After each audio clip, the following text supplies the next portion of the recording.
four, three, two, one. अल्लाहु अकबर।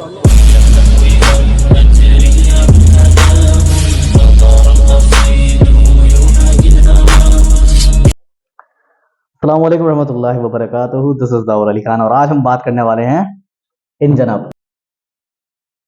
तो राठी साहब ने ये वाली बात बोली है कि जो कुरान के अंदर मिरेकल्स मौजूद हैं, ठीक है, वो सब के सब माइथोलॉजीज हैं।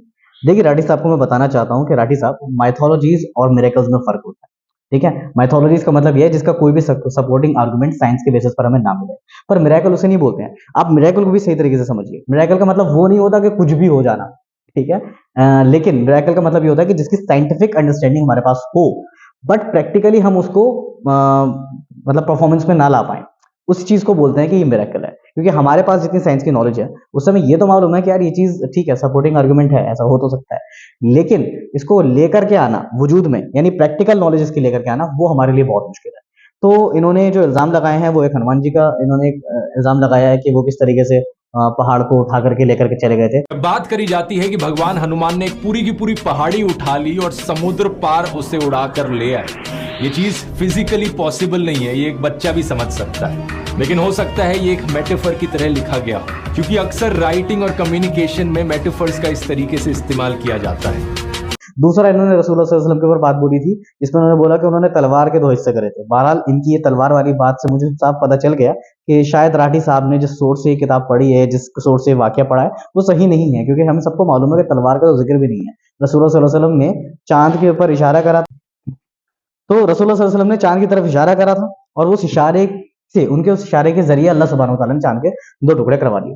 आइए जरा अब देखते हैं कि क्या ये चीज वाकई में साइंटिफिकली पॉसिबल नहीं है, या फिर राठी साहब को कोई इंसान पट्टी पड़ा गया। ठीक है, तो फिलहाल हनुमान जी की जो किस्सा है उसको हटा के साइड में रख देते हैं, बिकॉज वो एक रिलीजियस स्क्रिप्चर किसी और रिलीजन का है, तो उसके लिए हम अकाउंटेबल नहीं है। उसका जवाब जो हिंदू विद्वान लोग हैं वो राठी साहब को दें तो ज्यादा बेहतर रहेगा।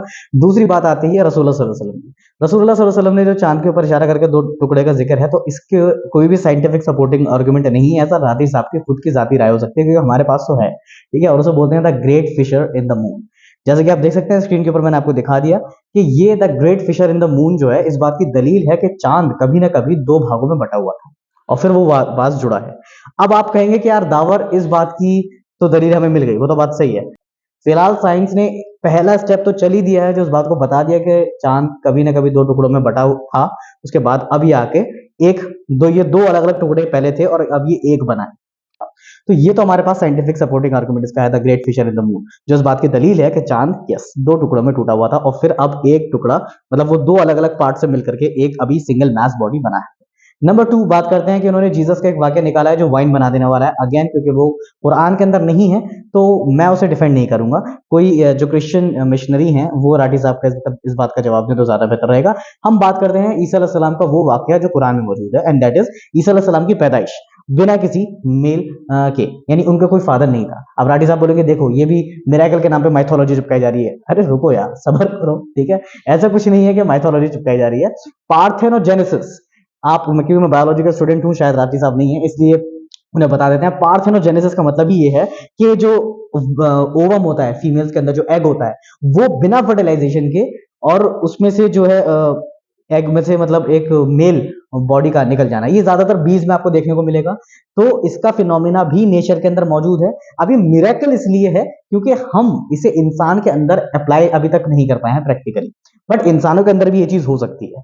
तो साइंस इसके खिलाफ नहीं है, साइंस इस आर्गुमेंट को सपोर्ट कर रही है। दूसरा मिरेकल जो कुरान के अंदर लिखा हुआ है, ठीक है, तो हमारे पास साइंस का दूसरा जो मिरेकल कुरान के अंदर लिखा हुआ है उसके लिए भी साइंस के तरफ से सपोर्टिंग आर्गुमेंट है। ऐसा नहीं कि बस ये माइथोलॉजी है, कहीं से भी उठा के चिपका दिया। तीसरी चीज आती है मूसा अलैहि सलाम का स्प्लिटिंग ऑफ सी।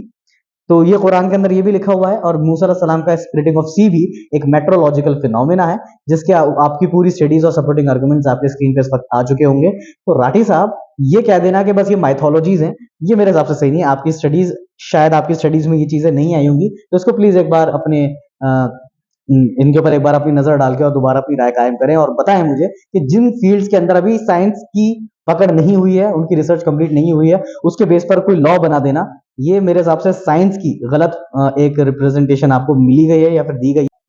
सो इतना ही मैं आपको बताना चाहूंगा। अगली बार हम मिलेंगे अगली वीडियोस के साथ इंशाल्लाह रब्बुल इज्जत। आपके जितने भी क्वेश्चंस रहेंगे, आप मुझे free to you can ask it in the DMs.